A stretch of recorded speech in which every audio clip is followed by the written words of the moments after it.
on in our losers match now, a bit away from Stefano, back to Miniraser and Mana. Oh my god, Mana, this is the worst pun that you ever made in your entire life. I can't come down, I'm full of energy, I'm full of mana. That is so bad. I mean, I know that he wasn't funny. That's actually the same thing that he always says about me, but Germans aren't supposed to be funny. I don't know how to respond. If he sent that pun to me, I just should have been like, anyways, ... good luck, have fun. I can always get away with saying I'm German. We're not supposed to be funny, we're supposed to be efficient.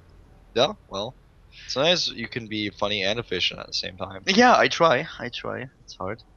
My origin, my nationality is working against me. Both of them both of them just bantering here a little bit. It is the losers match. So Miniraser against Mana, this is the game where this is the first game for both of them that they have to win. Yeah, we have now Miniraser in a position where he lost to MVP. Mana, on the other hand, lost to Stefano. And the loser of this game is out. Takes first place in the map, in the group, of course, and will not have a chance to advance. And we are on Daybreak, a map that is really common for this matchup.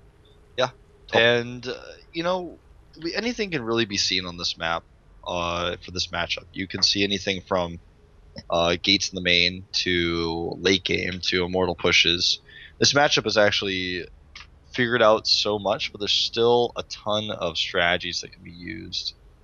So that's why I think that it's hard for a Zerg especially to prepare in the early game. That's one of the reasons why the Protoss early game in this matchup is really strong. It's very difficult for the Zerg. We didn't really introduce the players. I feel we should probably do that just to give them their opening here. Mana starting, of course, at the top right of the map of Daybreak in green.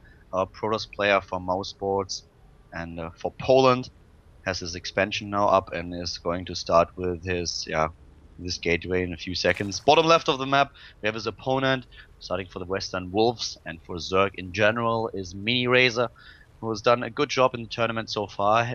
Was in a very tough group, or still is in the group, and well, he is on his way to get the first base. Let's see if we see the traditional 3-base opening for him, or if he's trying to mix things up. Yeah, that's what we're about to find out. Mana has not shown us any aggression yet, so I'd actually be surprised if we saw it in this series, but it's possible. It's entirely possible. Boom.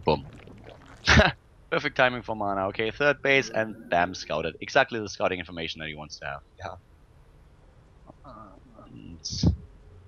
Yeah, for Mana, Mana has always this one problem. We haven't seen it today yet. I mean, he lost to Stefano. He was unfortunate, especially on Cloud Kingdom, where he had a great chance to take it. But the one thing with Stefano, with Mana, is that he usually forgets to put a Zealot in the wall on hold position. Yeah. And then just, the Zerglings just run in. So we haven't seen that. Maybe he worked at it. I have to double check that later if he really has the whole position on his blocking unit. Yeah, we talked about this in his up and down group when he was seeded. Yeah. Well, I feel like this time it's a little bit different. But he's really frustrated in this matchup.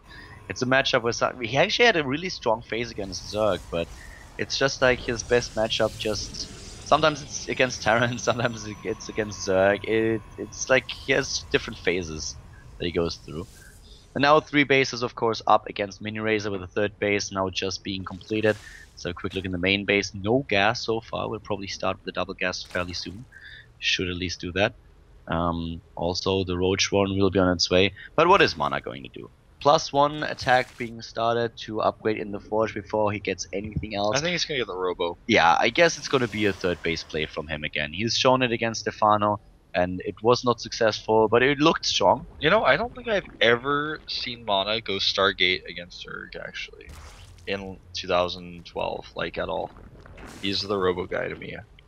Either that or Gateways. And there's the Robo. What he did for a long time was just Blink Stalker play. That was something that he really loved. And he's really good at it. Yeah, his Blink Stalker micro, for me at least, it's legendary. I remember it's really awesome. When I was watching him play a little bit, when I would come to the Gome House to do some casts with you, or just in general seeing him, you know, in between some of his Code sessions playing Protoss versus Protoss with his Blink Stalker play, it was nothing short of amazing. And so that for this reason, I could see why he would like to use that in this matchup as well.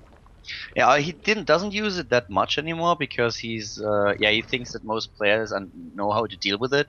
But after he stopped this phase with Blink Stalkers, he went into the Robo, as you already pointed out. So that's definitely something that is pretty strong with him, and he likes the style. We have now the Lair Tech coming up for Miniraser, also the Roach one with the normal timing.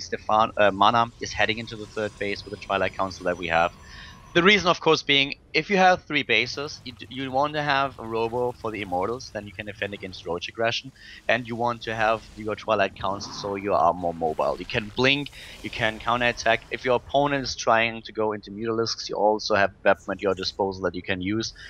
Because there are quite a few Zerg players who will try to go for a Spire play here. Yeah, it's very true, and we've seen it a lot more recently. Jaedong especially loves to use a Spire play, but we've seen Nestea even continuing with this Spire play, not only in the matchup against Terran, but against Protoss as well. +2 comes down for Mana using that earlier Twilight Council. He's going to push over, take the third. I mean, this is basically what we saw him do already against Stefano, but Calder, there's that Spire. Yeah, he's going for the Spire now, and one of the games that we of course also referenced in the past, if you follow our cast frequently then you know this, we saw Nurture do this, on this map in particular, against Creator at WCS, and he was really good at it, and a lot of other Zerg players that watched you were like, oh my god, if you actually have such a good micro as Nurture, you can really make this work. So the Spire that comes out here for Miniraser puts him into a position where he can also just try to, you know, the one thing that I find a little bit weird about this is if you want to hit a very, very heavy Mutalisk play, you don't go into the double upgrades like this. Yeah. But at the same time, we have already 2 evolution chambers, right? Yeah. Because he gets a third. 1, 2, 3. No, he just got the second. It just finished. The second one finished a little bit late. What upgrade did he get? Was it the speed upgrade? I saw it. Yeah, it must have been. I think I'm imagining things, Wolf. Well, we've been casting a lot recently. I don't blame you. Okay, but anyways, coming back to my point. Spire play with 11 Mutalisks right now, but still going for the double evolution chamber, so this indicates that he does not want to go too heavy into Mutalisks, but that he does want to have some kind of follow-up.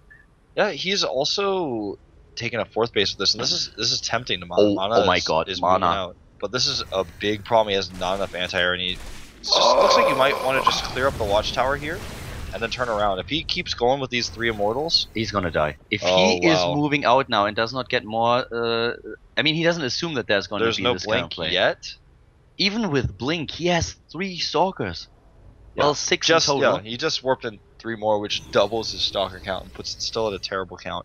This third base is tough to defend. He's making cannons. +1 attack, +1 armor is done, so he cancels out the attack upgrade. He's moving in now. All the stalkers do not have links, so the links are going to start targeting them down here. He goes for the sentries. 1 sentry down, 2nd sentry down, and now oh my god, Mana is in so much trouble. He might lose the game here. This is horrible for him. This is like perfect timing for Miniraser. He tries to go for a Ling and Mutalisk aggression instead of going just pure Mutalisk, and it works so well against the third base. Oh man, this single probe. Is brilliant. He gets the probes, he gets the Immortals, the sentries, the third base. The gateway is going to go down. That one Zealot looking a little bit sad here. This is just Miniraser taking a huge run up and kicking Mana in the face. Yeah, this is just what happens when you don't get a scout in the main. He wanted to scout the 4th base. That was more important to him. He didn't get in the main. Now the Observer's in there, but it's a bit too late. Ouch! 4th base up. This position on the map, no 3rd for Mana. Yeah. Oh my god, +1 for the Mutas. Look at this. The +1 for the Muse is about to finish, and that's going to make them even stronger. Well, that barely gets away there. The Lings force a cancel at the 3rd now. Again, take down the gateway. Well, he could if he wanted to.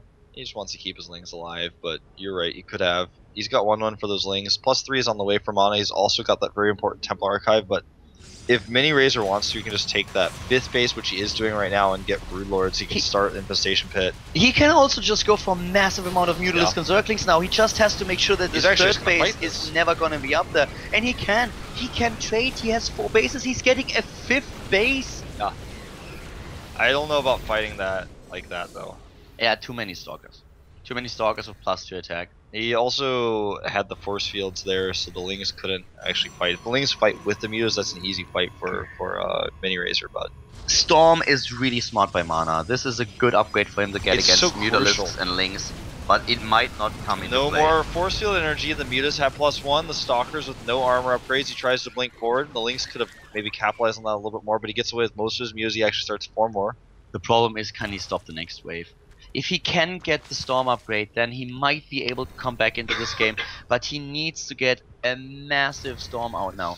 And the numbers are just not in his favor. Yeah. He's up against 21 Mutalisk and 50 Zerglings. This attack could end the game. He has more than double the army supply. A great position, though, for Mana with his Stalkers. He wants that Storm, but he just can't have it. He needs to make an Archon with those Templar, I feel. The Templar dying against the Zerglings, and without the Storms, he doesn't stand a chance here. The Lings are pinning the Stalkers against the Minerals. And it looks like he's finally just going to have to roll over here.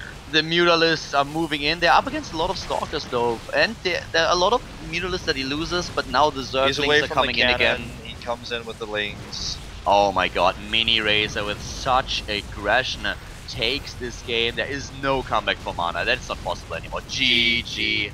I bet Mana's wishing right now he could have played against MVP instead of Miniraser.